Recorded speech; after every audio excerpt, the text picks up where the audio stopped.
Noches, ¿qué tal están, compañeros? ¿Cómo pegaron las chamarras?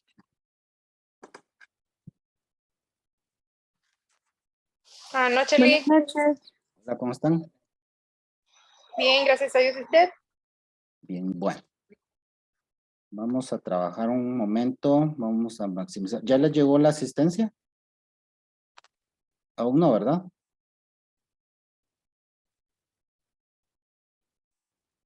Creo que les va a llegar en un momentito. No, Lee, todavía. Vamos a ver acá.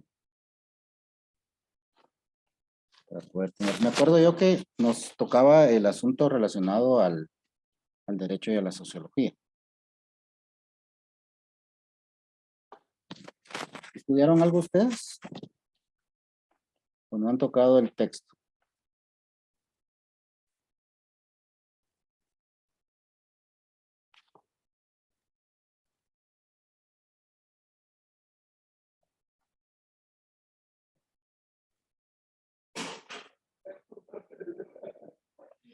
Muy bien. Vamos a ver.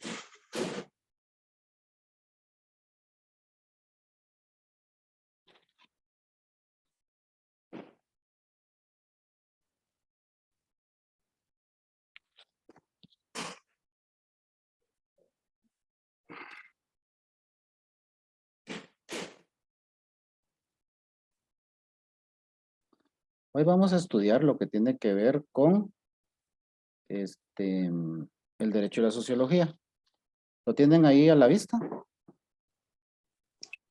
Sí, Muy bien. Vamos a ver acá.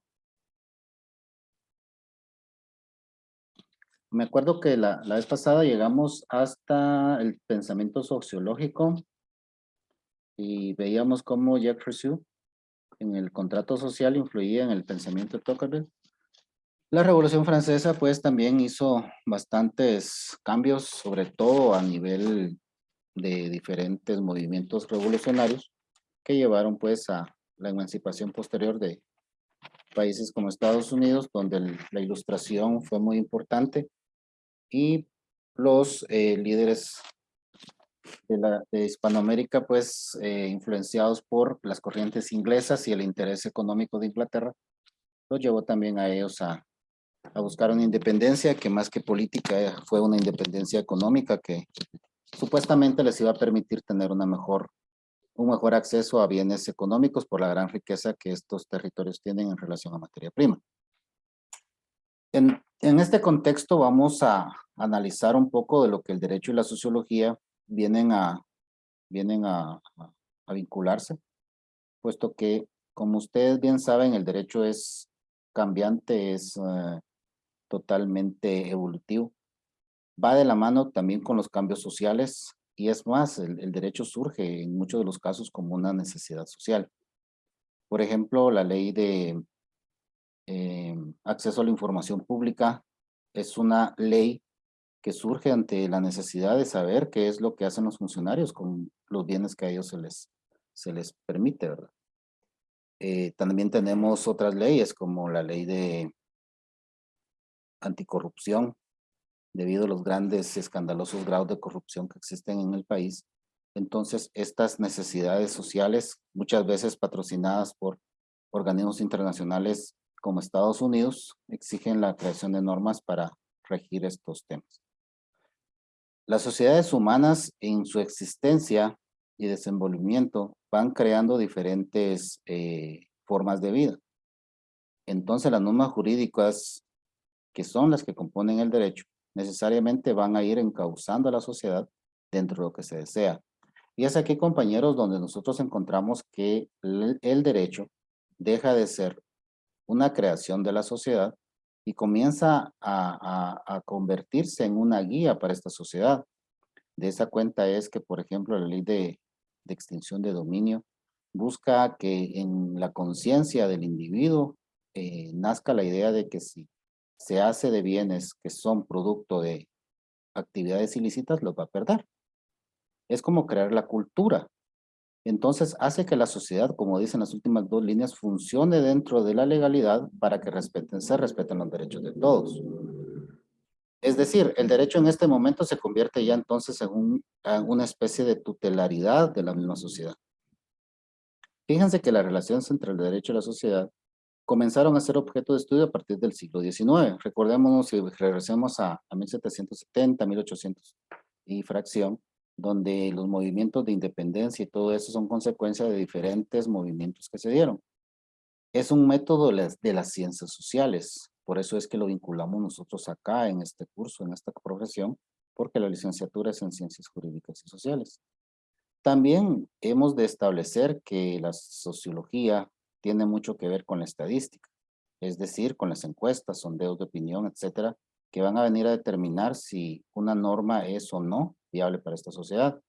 Recuerden ustedes el asunto de las normas cuando son, ¿cómo es que se le llaman, compañeros? Son positivas, cuando son, ¿cómo se llama la otra parte?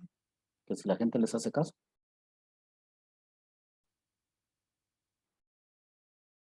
Compañeros.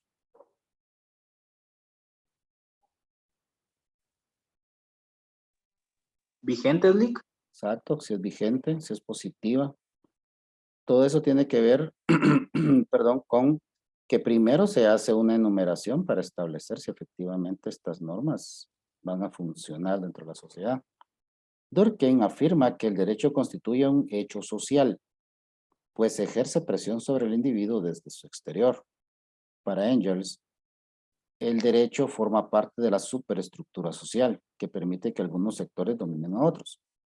De manera personal, considero que Engels tiene mucha razón, puesto que el derecho hoy por hoy está ceñido, está regulado por los grandes grupos de poder que hacen las normas adecuadas a sus intereses, promoviendo el desarrollo de estos grandes poderes económicos principalmente y haciendo que los pequeños grupos paguen, por ejemplo, más impuestos que ellos. Ahora veamos no el derecho y la sociología, sino la sociología y el derecho. Invertimos los papeles y vemos cómo, a consecuencia del positivismo y del realismo, muchos autores han pretendido reducir a la sociedad, o sea, a la sociedad, al Estado, a un hecho que en definitiva resulta ser un hecho puramente material. Es decir, si la sociedad existe, es porque se puede manifestar, por ejemplo, en un grupo, en una ciudad, en un conjunto de normas. Ese realismo, o sea, palpar la existencia de las instituciones. Sin embargo, es de establecer también que, así como el realismo dice que forzosamente el interés y es de la fuerza, porque la fuerza fuese más real que la idea, entonces el derecho es la norma de la vida social, pero la sociedad misma es en gran parte un hecho espiritual. Nosotros como humanos tenemos acceso a la sociedad a pesar de que no vivamos en sociedad, porque la sociedad es sin duda alguna un sentimiento humano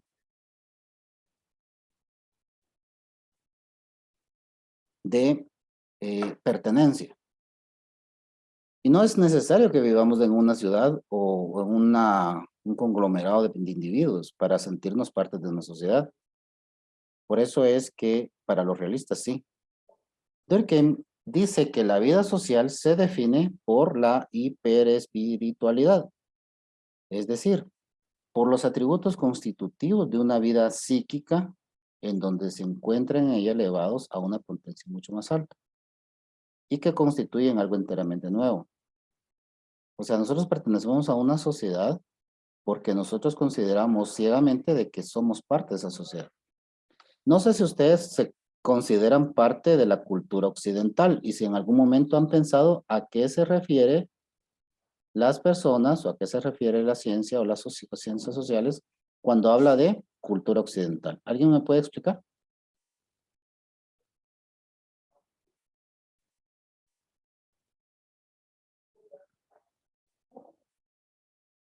No se amontonen. Me van a dejar sordo, compañeros. ¿Qué es la cultura occidental? Si no, vamos a preguntar aquí por listado. ¿Nadie se anima? A ver, Carol Ucelo, ¿cómo le va? Buenas noches. Buenas noches, Lick. Qué gusto saludarle, gracias por estar en esta clase. Para usted, ¿qué es la cultura occidental?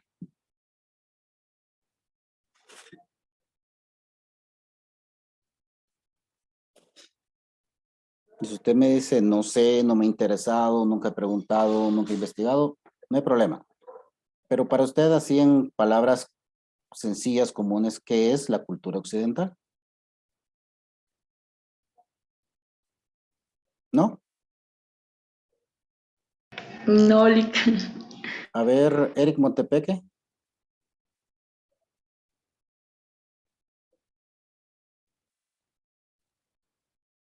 ¿Qué es la cultura occidental? ¿A qué se refiere cuando uno habla de cultura occidental? Buenas noches, Lick. Buenas noches. Fíjese que la verdad, yo siendo sincero, nunca he investigado ni Ni me te he has tomado el tiempo interesado. para...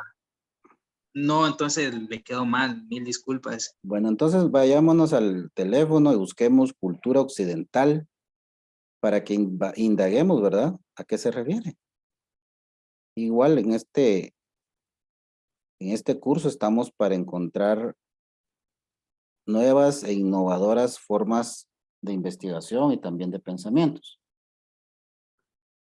¿Alguien que haya encontrado? Licenciado, Sí, dígame.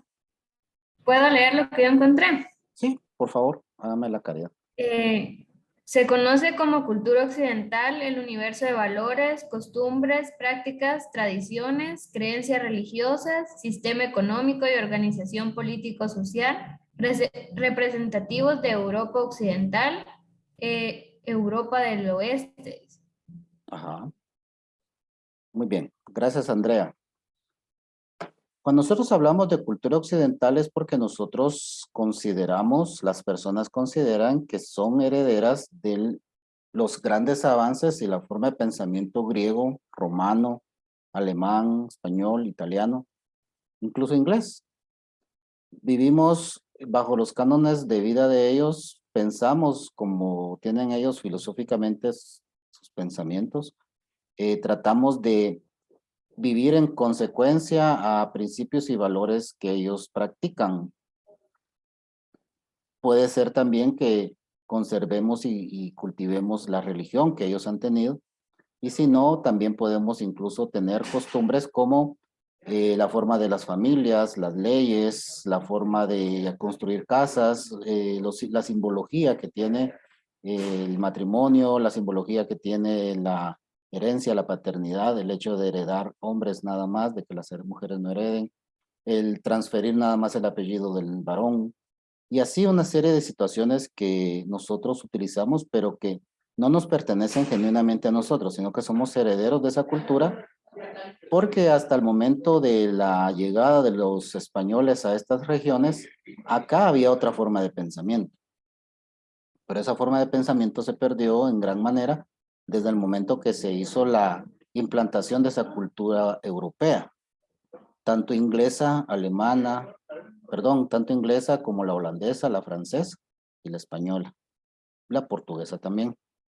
A eso es a lo que se le llama cultura occidental. Entonces, nosotros, por ejemplo, nos hacen o estudiamos durante los diferentes niveles de, de estudio, cuando estamos en el nivel básico diversificado, estudiamos diferentes héroes y diferentes obras de autores europeos.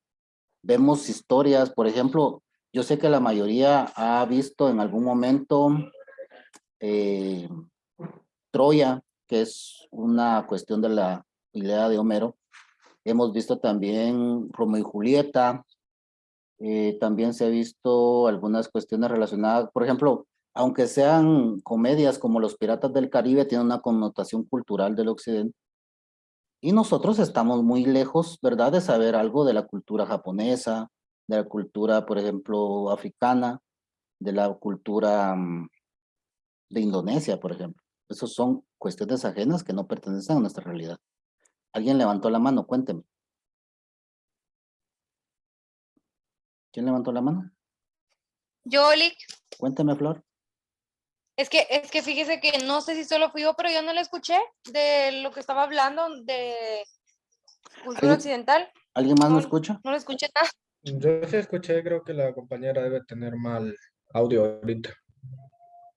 Hay que comprar más megas, Flor, por favor. Ay, Le voy a repetir, vea pues, la cultura occidental constituye cada una de las características sociales, culturales, costumbres, pensamientos, religiones, formas de vida. Háblase de tipo de construcciones, tipo de ropa, forma de hablar, forma de pensamientos. En toda Latinoamérica, cuando ustedes encuentran TikToks, se encuentran con que hay palabras comunes. Por ejemplo, de crianza. Yo he visto TikTok de Puerto Rico, de Sudamérica, de Argentina, de Chile, del Perú, de Colombia, de México, en donde cuando se está corrigiendo un menor, las mamás dicen, es que si no lo compongo de pequeño, de grande se me va a montar, de grande se me va a pasar, de grande me va a pegar. ¿Por qué? Porque es un pensamiento hispanoamericano.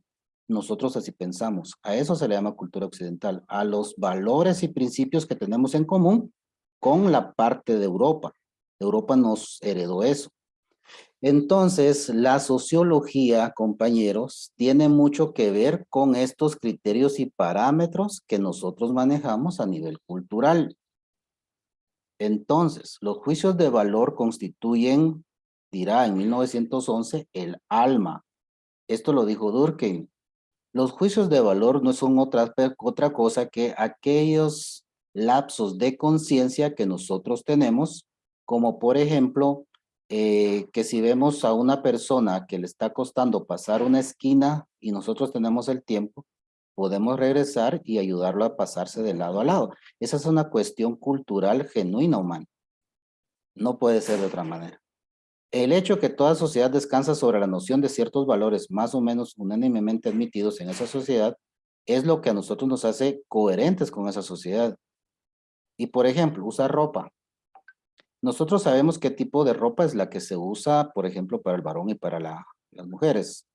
Y es más, tenemos incluso colores que nos distinguen y nos hacen parte de cierto género.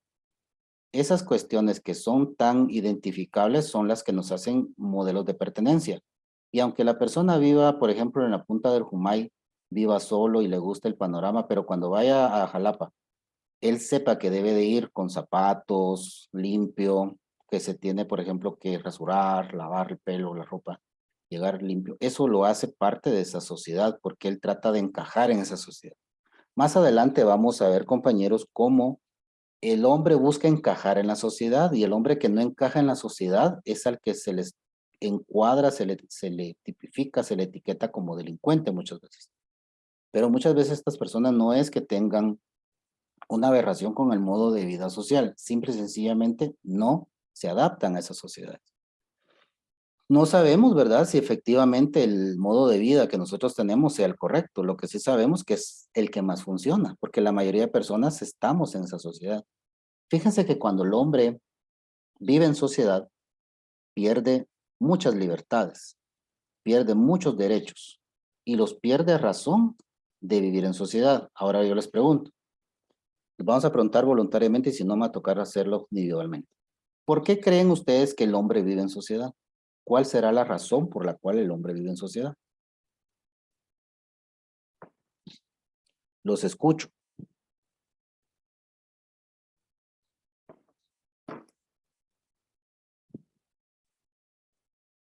Yuhu, dijera Cash Luna. Licenciado, Ajá. sería tal vez para poder satisfacer todas las necesidades que le van surgiendo. Sí, muy bien. Buscar satisfacer necesidades. ¿Alguien más que quiera participar?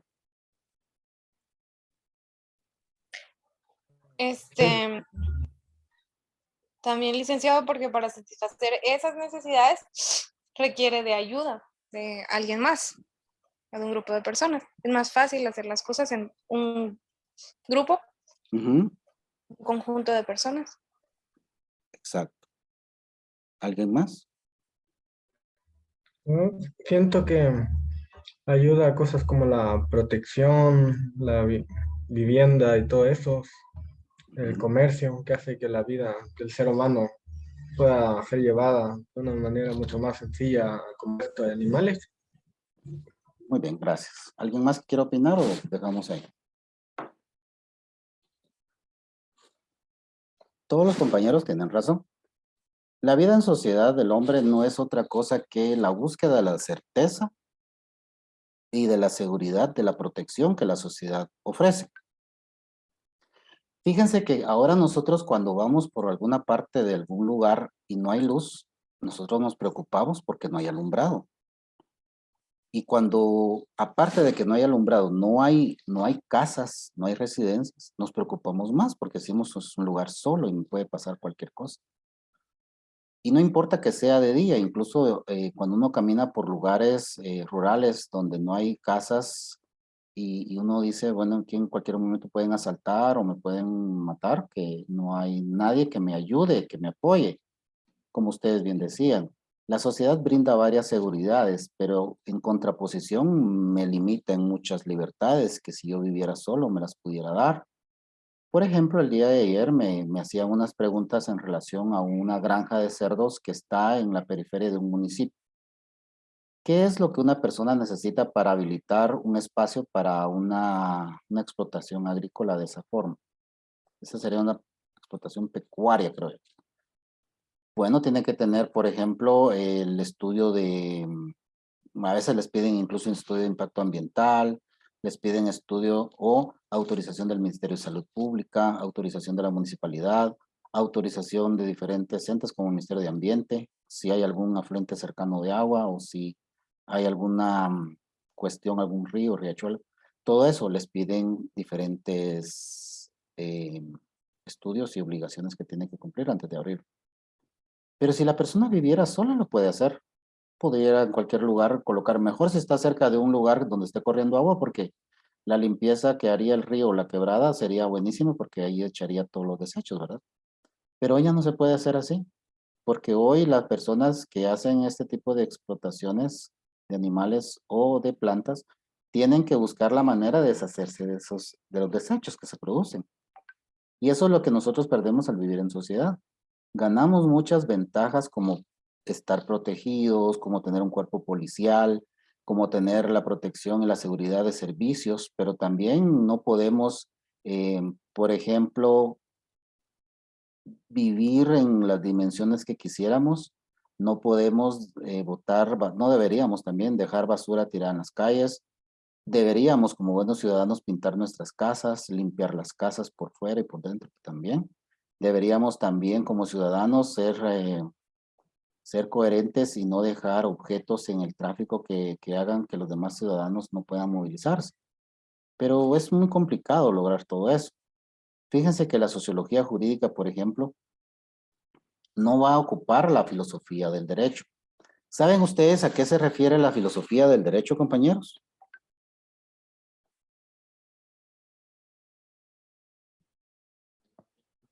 ¿Lo saben? Si no, busquemos en internet, busquemos filosofía del derecho.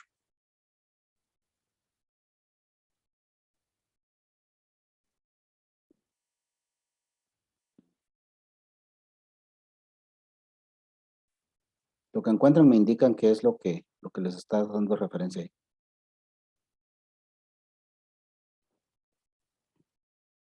¿Encontraron algo? Busquen filosofía del derecho.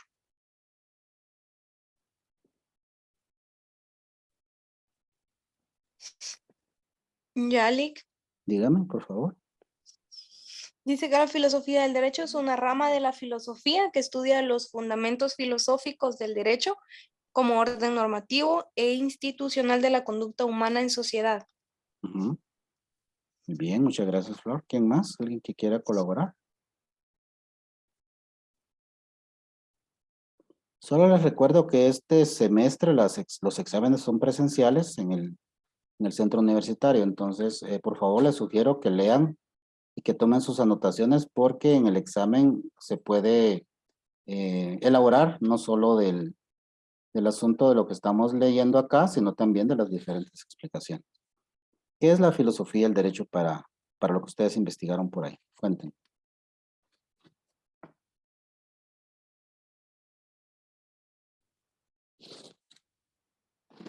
Bueno, la filosofía del derecho, entonces, compañeros, como dice Florecita, es una rama de la filosofía misma. Pero esta, al ser una de las que permiten la buena interpretación del derecho, esta da la mano a otras disciplinas humanas y también a las disciplinas sociales. Fíjense ustedes que la filosofía del derecho nos va a permitir a nosotros indagar en las razones del por qué y para qué es que se crean las normas. El derecho debe responder a los valores eternos. Los valores eternos no son otra cosa que el derecho natural. Aquello que nosotros por ser humanos sabemos que nos pertenece. El derecho al agua, el derecho a la luz, el derecho a una vestimenta, el derecho a la dignidad, a la integridad, el derecho a ejercer una profesión que nos permita alimentarnos, el mismo derecho a la comida, el derecho a transportarnos a diferentes lugares donde nosotros queramos, el derecho a tener hijos, el derecho a decir que no queremos tener hijos. Todos esos derechos son humanos y son principales dentro de la mente humana. Por eso es que la filosofía intenta descubrir en las sociedades, porque hay sociedades en donde hay derechos que no son permitidos. Fíjense que hay sociedades que deciden, ¿verdad? Que por ejemplo, como acá en Guatemala, hay sociedades en donde la mayoría decide que no es correcto el aborto, independientemente de las razones por las cuales se quiera ejercer esa acción. Pero hay sociedades que han llegado a la determinación de que sí es correcto, como por ejemplo la gente que vive en el Distrito Federal de la capital de México.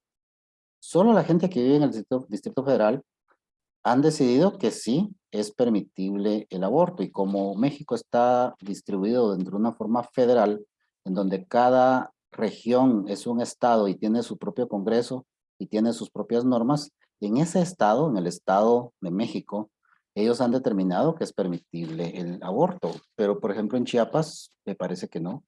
En el Yucatán, Monterrey, creo que hay algunas cuestiones relacionadas con eso.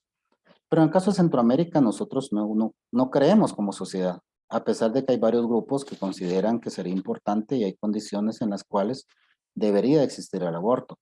En Guatemala sí se permite el aborto por una única forma, que sería el aborto terapéutico, cuando hay un peligro de la mamá. Pero de ahí para allá no hay ninguna otra razón.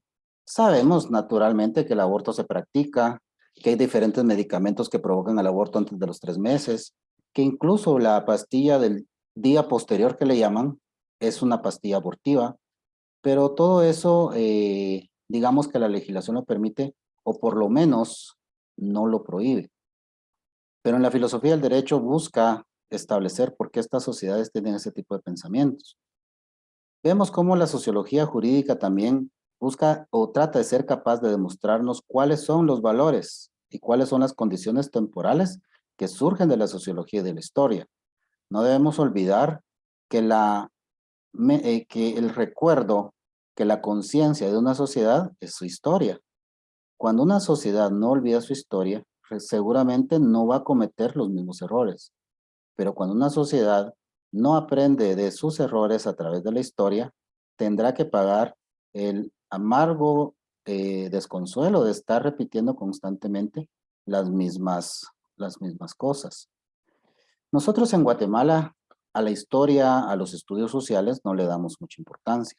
Y no le damos mucha importancia porque a quienes tienen el acceso a la modificación de las mallas curriculares, no les interesa que la gente recuerde todos los diferentes saqueos que se han hecho en el país. Pero si a nosotros se nos enseñara que, por ejemplo, desde el primer gobierno, después de los gobiernos militares, que fue el de Vinicio Cerezo, si se nos enseñara que él fue el primero que devaluó la moneda, y la moneda costaba 5 quetzales por dólar y llegó a 8. Luego se estabilizó, y que a raíz de Vinicio Cerezo comenzó a haber dos clases económicas en Guatemala, que eran ricos y pobres, que se anuló la clase media, que en el momento que ellos ingresaron a administrar el Estado comenzó a hacer un proceso de corrupción de tal manera que llegó hasta Otto Pérez Molina. que los gobiernos posteriores solo han sido transitorios y el Estado es un Estado fallido en donde la economía no funciona. Y no funciona porque la economía se basa en la producción a gran escala que beneficia más o menos a 6 familias de este país, en donde la riqueza que se debe distribuir a través del salario mínimo no se hace porque el salario mínimo de Guatemala, que es de 3,000 quetzales, solo está en el umbral de la miseria, que el salario mínimo en Guatemala debería ser de $1,000. Si nosotros no vemos eso a través de la historia, no nunca lo vamos a tener presente y naturalmente esa sociedad jamás va a ser un movimiento.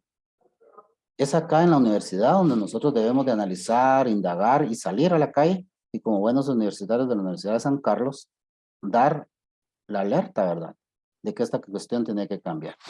Y la sociología, la filosofía, el derecho, todos estos estudios nos ayudan a nosotros como estudiantes de alto nivel a indagar en nuestra realidad, pero más allá de indagar nuestra realidad, de saber de dónde viene esta realidad. Y entonces, ¿cuál es la utilidad de la sociología del derecho? Como es una disciplina de la ciencia que se ocupa de las formas de organización, que busca a través de los experimentos encontrar la razón y buscar también el propósito de las estructuras normativas, desde que nació la sociología del derecho, en el siglo XIX, a manos de Ehrlich, de Leon Petrovsky, de Roscoe Pound, o de historiadores del derecho como Henry Summer, que más adelante lo vamos a ver, o a través de Johann Bachofen, con las obras clásicas que la sociología tiene de Spencer, de Weber, de Ferdinand, de Gabriel Treit y de Emilio Durkheim, que sin duda alguna este último es de los más sobresalientes. La sociología del derecho, a través de todos estos personajes, ha vivido diferentes procesos de expansión, institucionalización, que es muy importante, de la pluralización y globalización, que ha caracterizado el desarrollo de las ciencias sociales en el siglo XX. Y es que el siglo XX, compañeros, fue el siglo del desarrollo social. Pasamos de ser sociedades medievales a pasar a ser sociedades consecuencia de la industrialización y del desarrollo tecnológico.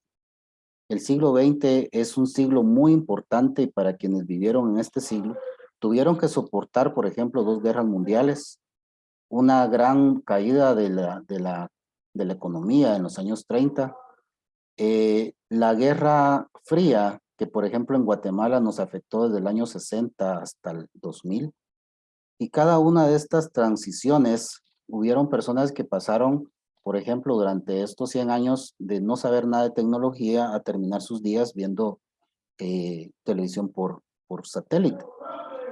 Entonces, todo esto hizo que la sociología del derecho durante el siglo XX tuviera un gran desarrollo y una gran incidencia en la mente del hombre.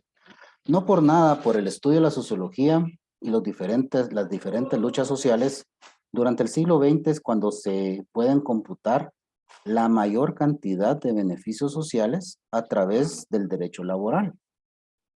Cada cosa va de la mano. Lamentablemente el hombre cuando exige es cuando realmente encuentra respuestas a sus necesidades.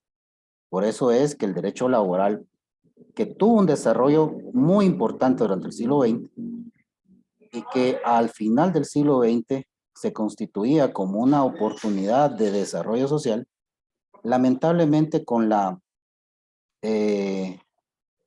depreciación que han tenido los sindicatos, con la pérdida de valor que ha tenido la lucha sindical, hoy por hoy las luchas sociales que deberían de hacerse por medio de los sindicatos ha perdido fuerza y el sindicato se ha convertido nada más en un espacio de discusión y de exigencia de mejoras económicas, muchas veces para los integrantes nada más de la junta directiva de los sindicatos, para sus amigos, para extorsionar a los patronos para que les den plazas de trabajo, para extorsionar al Estado para no parar el país y pues, aunque no nos guste en el caso de Joviel Acevedo, para convertirse en un aliado del gobierno de turno para parar el país y mandar a los maestros por contrato.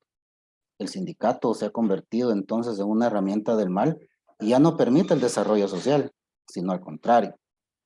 Pero si nosotros leemos acá, vemos cómo la sociología del derecho o sociología jurídica se puede definir como una ciencia que estudia el derecho en cuanto a la modalidad de acción social. Pertenece a la clase de las ciencias sociales y más específicamente la sociología, de la que representa una rama especializada, pero está dotada de una gran autonomía. ¿Por qué? Porque precisamente se encarga del derecho. Estudiar el derecho con modalidad de acción social significa entonces indagar sobre las acciones humanas que en él se inspiran. Por ejemplo, las luchas sociales.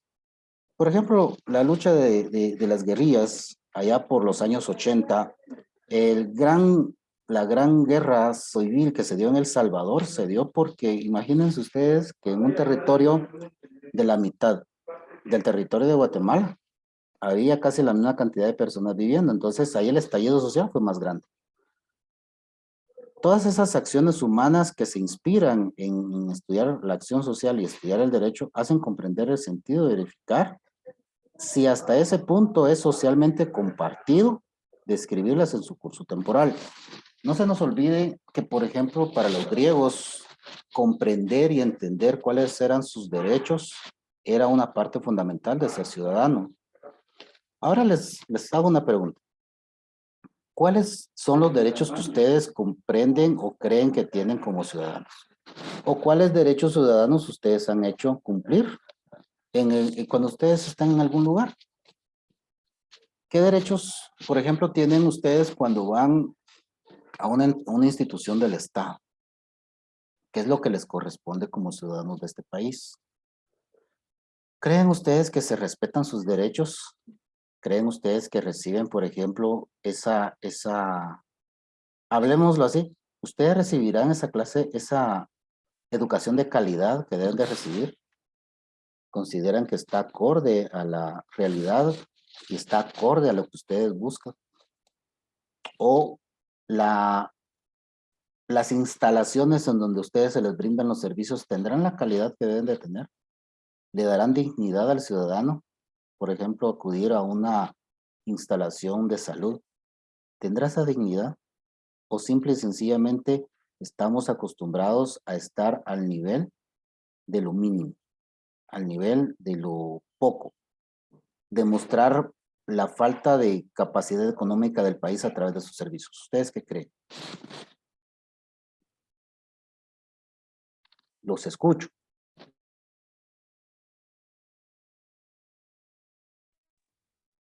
Yo pienso que nos conformamos con lo mínimo, licenciado.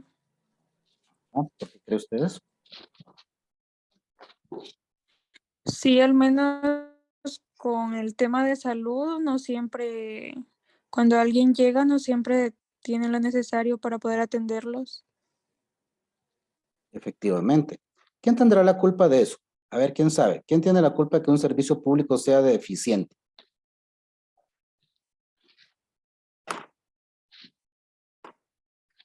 Los escucho.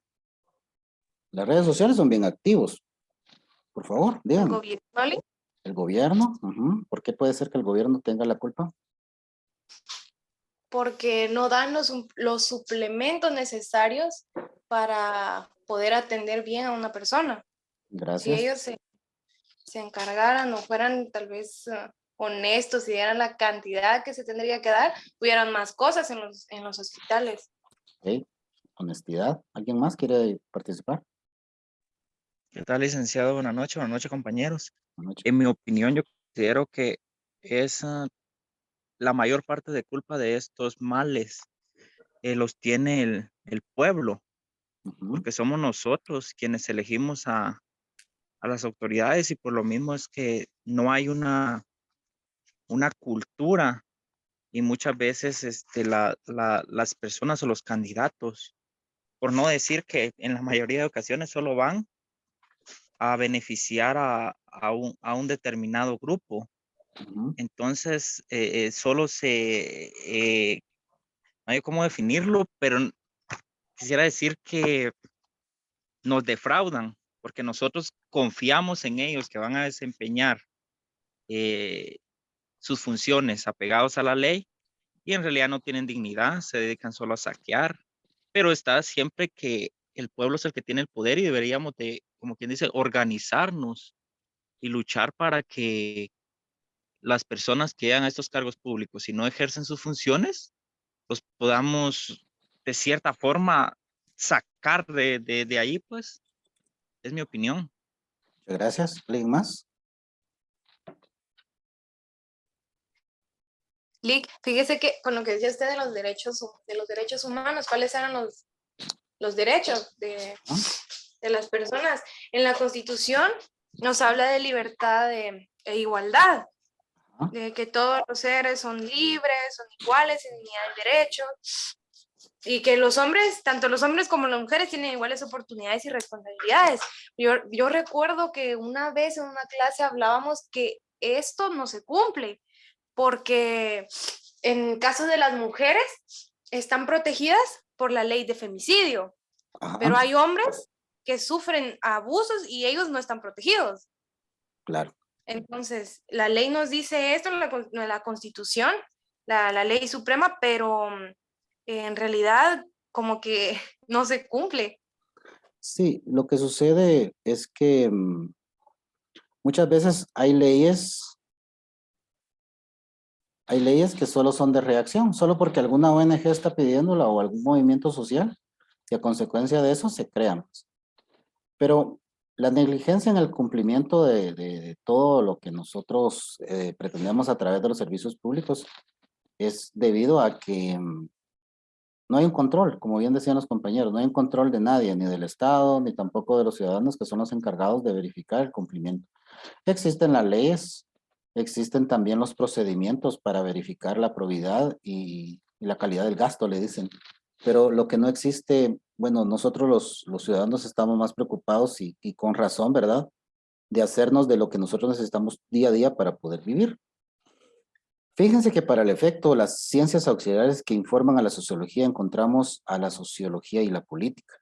Porque mientras que la sociología es una ciencia que se preocupa por estudiar los grupos e instituciones, la política busca el poder, estudia el poder, ¿verdad? El poder y los procesos y sistemas políticos.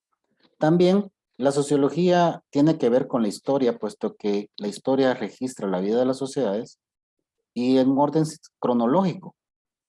La historia, a través de la historia podemos ver nosotros las posibles causas de los acontecimientos. Es un almacén de conocimiento que nos permite a nosotros, por ejemplo, promover cómo podría ser que en el futuro les surja a una sociedad si sigue los pasos de otra sociedad o de ella misma.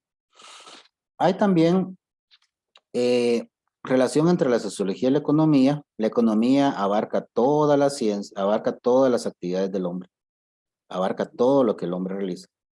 Entonces, fíjense ustedes que como